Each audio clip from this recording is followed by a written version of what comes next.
आज मैं सदन को एक कहानी सुनाना चाहता हूँ।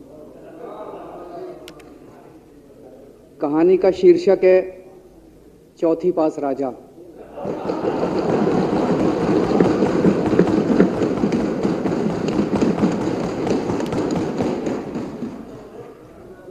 आपने बचपन में राजा रानी की बहुत कहानियां सुनी होंगी। मेरी कहानी में रानी नहीं है,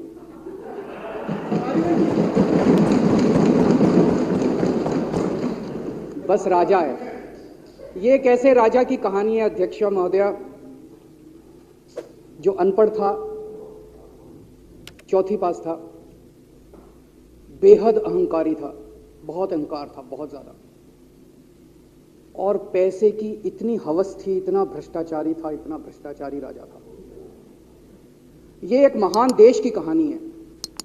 एक बहुत महान देश था, कई हजार साल पुराना देश। उस देश में एक गांव में एक बहुत गरीब परिवार में एक बच्चे का जन्म हुआ।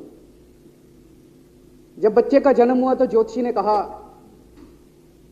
गांव में ज्योतिषी होते हैं, आते हैं, वो पत्री बनाते हैं। ज्योतिषी ने कहा, माई तेरा लड़का बड़ा होकर बहुत बड़ा सम्राट बनेगा। माई को यकीन नहीं हुआ, मेरा इतने गरीब हूं मैं, कहां से मेरा बेटा सम्राट बनेगा।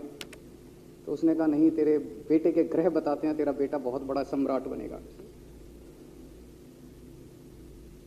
बेटा धीरे धीरे बड़ा होने लगा। स्कूल, गांव का ही स्कूल था, स्कूल जाता था, उसका पढ़ने वढ़ने में मन नहीं लगता था। तो चौथी के बाद उसने किसी तरह से चौथी करी, चौथी के बाद उसने स्कूल छोड़ दिया। गांव के पास एक रेलवे स्टेशन था।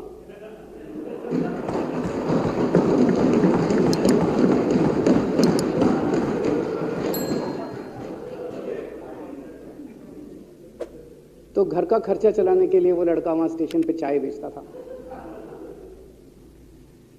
लड़के को भाषण देने का बड़ा शौक था। सारे गांव के लड़कों को इकट्ठा कर लेता, आसपास के गांव के भी इकट्ठा कर लेता, सामने वो खाट डाल लेता, उस पर चढ़ जाता और भाषण देता। धीरे धीरे आसपास के गांव के लड़के भी इकट्ठे हो गए। जिस भी चीज में भाषण देता, एक बार शुरू हो जाता तो बंद ही नहीं होता। अब ज्योतिषी ने कहा था, लड़का बड़ा हुआ, बड़ा होके एक दिन उस महान देश का वो राजा बन गया। पूरे देश में उसका नाम हो गया चौथी पास राजा। लोग उसको चौथी पास राजा कहते थे। अब उसे आता जाता कुछ था नहीं, पढ़ा लिखा था नहीं। अफसर आते, कुछ कुछ अंग्रेजी में चपर चपर करते, उसको समझ नहीं आता। अफसर जो मर्जी उससे साइन करा के ले जाते, जो मर्जी उससे साइन करा के ले जाते। अब वो कुछ पूछे अफसरों से तो उसे भी शर्म आती थी कि मैं पूछूंगा तो उनको लगेगा अनपढ़ आदमी है, पता चल जाएगा। तो उसके भी दिल में ये रहता था, यार मैं पूछूं ना पूछूं। पता नहीं किस किस चीज पे उसने चौथी पास राजा ने साइन कर दिए।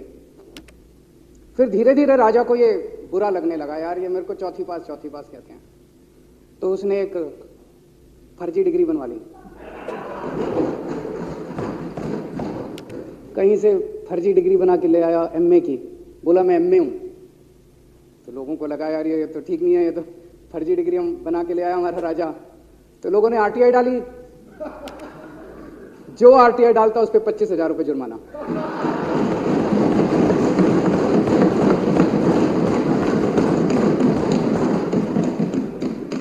आपके नेता की बात नहीं कर रहा। आप लोग भी हंस सकते हो।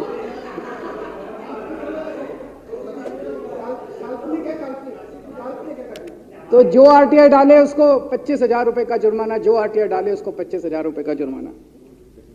एक दिन कुछ लोग गए चौथी पास राजा के पास। बोले, जी एक बड़ा धांसू आइडिया लेके आए हैं। बोले, बताओ। बोले, जी नोटबंदी कर दो, भ्रष्टाचार खत्म हो जाएगा देश से। तो उसने कुछ पूछा, उसे कुछ समझ नहीं आया राजा को क्या कह रहे हैं क्या नहीं, पर उसे लगा यार कुछ धांसू आइडिया होगा। उसने एक दिन रात को 8 बजे टीवी चैनलों पे जाके नोटबंदी कर दी। बोला सारे नोट बंद। पूरे देश में हाहाकार मच गया, तड़प गए लोग, धंधे बंद हो गए, दुकानें बंद हो गई, लोग बेरोजगार हो गए, बुरा हाल हो गया पूरे देश। लंबी लंबी लाइनें लग गई पूरे देश के अंदर। लोगों ने जाके उसको कहा, जी नोटबंदी कर दो, आतंकवाद खत्म हो जाएगा। ना आतंकवाद खत्म हुआ, ना भ्रष्टाचार खत्म हुआ, देश बर्बाद हो गया। वो महान देश जिसका वो राजा बना था, वो देश 10 साल, 15 साल, 20 साल पीछे चला गया उस नोटबंदी से, उस चौथी पास राजा की वजह से।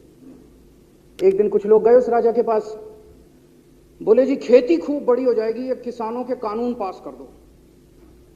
अब उसको कुछ अकल नहीं थी राजा को, अनपढ़ राजा था। उसने साइन कर दिए, 3 काले कानून पास हो गए किसानों के।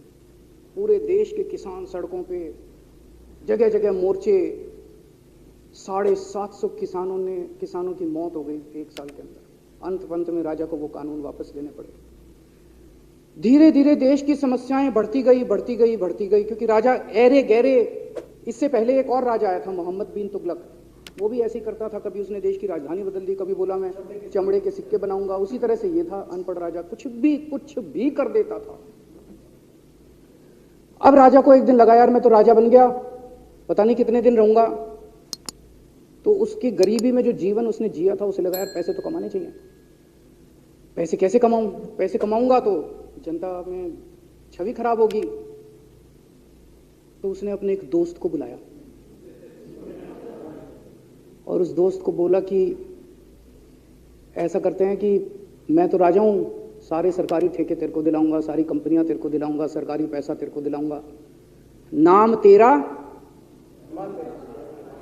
पैसा मेरा। तेरे को पूरे उस पे 10% कमीशन तेरे को मिलेगा, सारा पैसा मेरा। दोस्त मान गया। दोस्त को क्या था, फ्री में पैसा मिल रहा था, दोस्त मान गया। उसके बाद दोनों ने मिलके जो देश को लूटा।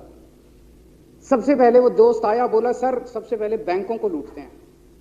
तो वो बोला वो कैसे यार, बैंकों को लूटेंगे तो ये तो ठीक नहीं है।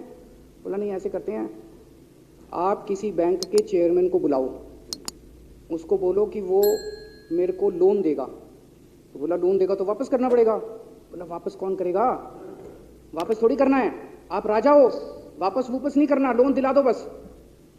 तो राजा ने एक बैंक के चेयरमैन को बुलाया, बोला इसको लोन दे। तो वो चेयरमैन की सिट्टी पिट्टी गुम हो गई, यार मैं तो मर जाऊंगा, फंस जाऊंगा, वो भाग गया। तो फिर उन्होंने ढूंढ ढांड के एक ऐसा चेयरमैन चुना जो कि सरासर भ्रष्टाचारी, जिसके ऊपर 10 फाइलें खुली हुई, जिसके ऊपर 10 केस चल रहे, उसको बुलाया। बोला देख तेरे को चेयरमैन बना रहे हैं, अब तू 10,000 करोड़ रुपए दे दे इसको, नहीं तो तेरे को जेल भेजेंगे। जेल जाना है कि पैसे दे रहा है? उसने कहा माई बाप मैं जो कहोगे जहां कहोगे साइन कर दूंगा। उसने 10,000 करोड़ रुपए का लोन उसके दोस्त को दे दिया। ऐसे करते करते 1,00,000 2,00,000 करोड़ रुपए इन्होंने बैंकों से लूट लिए। राजा ने, चौथी पास राजा ने और उसके दोस्त ने मिलकर 2-2.5 लाख करोड़ रुपए बैंकों से लूट लिए। अब बैंकों से पैसा लूटने के बाद उन्होंने देश को खरीदना चालू किया। सबसे पहले उन्होंने देश के एयरपोर्ट खरीदे, पहले 6 एयरपोर्ट खरीदे, फिर उन्होंने बिजली कंपनियां खरीदी, फिर उन्होंने बिजली के दाम बढ़ा दिए पूरे देश के अंदर, फिर उन्होंने सी पोर्ट खरीदने चालू कर दिए, फिर उन्होंने कोयले खदानें ले ली, फिर इन्होंने पुलिस को भेज के जो लोगों की कंपनियां थी, प्राइवेट लोगों की कंपनियां, या बंदूक रख के उनकी कंपनियां छीन ली राजा ने और उसके दोस्त ने। हाहाकार मच गया पूरे देश के अंदर। इतनी महंगाई हो गई पूरे देश में। पहले गैस 400 रुपए सिलेंडर होती थी, चौथी पास राजा के आने के बाद 1100 रुपए सिलेंडर हो गई। पहले पेट्रोल 71 रुपए होता था, 97 रुपए हो गया। पहले डीजल 57 रुपए होता था, 90 रुपए लीटर हो गया। जब पेट्रोल के दाम बढ़ गए, डीजल के दाम बढ़ गए, तो सारी चीजों के दाम बढ़ गए देश के अंदर। हाहाकार मच गया। सब चीजों पे इसने और इसके दोस्त ने कब्जा। दूध पहले 46 रुपए होता था, 66 रुपए लीटर हो गया। बच्चों को माएं दूध पिलाने लायक नहीं बची, घरों के अंदर छोटे छोटे बच्चों के दूध छीन लिए इसने राजा ने। सरसों का तेल 90 रुपए लीटर होता था, 214 रुपए हो। बताओ, धीरे धीरे पूरे देश में हाहाकार मच गया। लोग अब राजा के खिलाफ आवाज उठाने लगे, लोग उसके खिलाफ बोलने लगे। तो राजा ने कह दिया जो मेरे खिलाफ बोलेगा पकड़ के जेल में डालो। एक के बाद एक राजा ने लोगों को पकड़ के जेल में डालने शुरू कर दिया। किसी ने राजा का कार्टून बना लिया, उसको भी जेल में डाल दिया। किसी ने राजा का नाम गलत ले दिया, उसको भी जेल में डाल दिया। किसी टीवी चैनल वाले ने राजा के खिलाफ लिख दिया, उसको भी पकड़ के जेल में डाल दिया। किसी जज ने राजा के खिलाफ कोई ऑर्डर कर दिया, उसको भी पकड़ के जेल में डाल दिया। ना जजों को छोड़ा, ना पत्रकारों को छोड़ा, ना मीडिया को छोड़ा, ना व्यापारियों को छोड़ा, ना उद्योगपतियों को, किसी को नहीं छोड़ा। राजा ने पकड़ के उसने, चौथी पास राजा ने सबको जेल में डालना चालू कर दिया। एक महान देश कहां से कहां पहुंच गया। उसी देश के अंदर एक छोटा सा राज्य था, उस राज्य का एक मुख्यमंत्री था।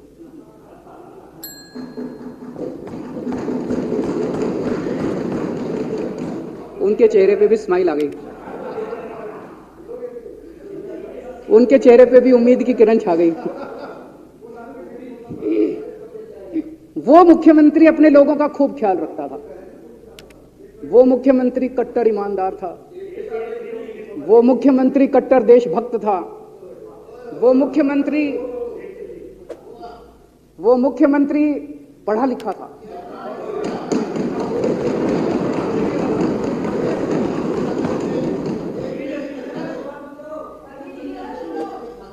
उस मुख्यमंत्री ने अपने लोगों को महंगाई से छुटकारा दिलाने के लिए बिजली मुफ्त कर दी। भाई साहब, उसके बाद तो चौथी पास राजा पागल हो गया। उसने बुला के जो हड़काया उस मुख्यमंत्री को कि तेरी हिम्मत कैसे हुई। उसे लगा राजा ने तो सारी बिजली कंपनियों पे कब्जा कर रखा था। उसे लगा अगर ये बिजली मुफ्त करने लग गया तो बाकी देश में तो मेरा बेड़ा गर्क, मेरी बिजली कंपनियां लुट जाएंगी, ऐसे कैसे चलेगा। उसने उसको कहा खबरदार, तूने बिजली मुफ्त की। मुख्यमंत्री नहीं माना। धीरे धीरे उस मुख्यमंत्री ने अपने गरीबों के स्कूल ठीक करने चालू कर दिए। तो राजा ने उसको बुला के और हड़काया। राजा बोला ये क्या कर रहा है तू, स्कूलों के अपने बच्चों को पढ़ाता है, तू स्कूल खोल रहा है, ये बंद कर, ये सब, ये नहीं चलेगा इस देश में। वो नहीं माना मुख्यमंत्री। फिर उसने मुख्यमंत्री ने सबके इलाज मुफ्त कर दिया, सबके लिए शानदार मोहल्ला क्लिनिक खोल दिए, इलाज मुफ्त कर दिया। राजा तो बिल्कुल ही पागल हो गया।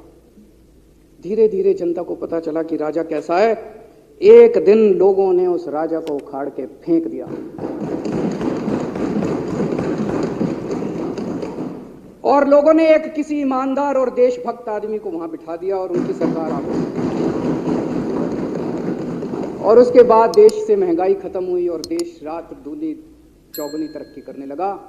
तो जैसे हम बचपन में सुना करते थे moral of the story, Hindi में क्या कहते हैं, मॉरल ऑफ द स्टोरी का मतलब भाई इस कहानी में क्या प्रेरणा मिलती है। इस कहानी से ये प्रेरणा मिलती है कि अगर आपके देश में महंगाई है, आपके देश में समस्याएं हैं, आपके देश में सब कुछ गड़बड़ चल रहा है, तो सबसे पहले जांच परख के देखो आपका राजा अनपढ़ तो नहीं है। अगर आपके देश में सब गड़बड़ चल रहा है, बेरोजगारी है, बहुत सारी समस्याएं हैं, जरा देखो राजा, आपके राजा को कोई दोस्त तो नहीं है। अगर है तो सबसे पहले अपने राजा को उखाड़ के फेंको, नहीं तो आपकी समस्याओं का कोई समाधान नहीं होगा। आपकी समस्याओं का कोई समाधान नहीं होगा। वो पढ़ा करते थे अंधेर नगरी चौपट राजा, सवा शेर बाजी सवा शेर खाजा। बहुत बहुत शुक्रिया।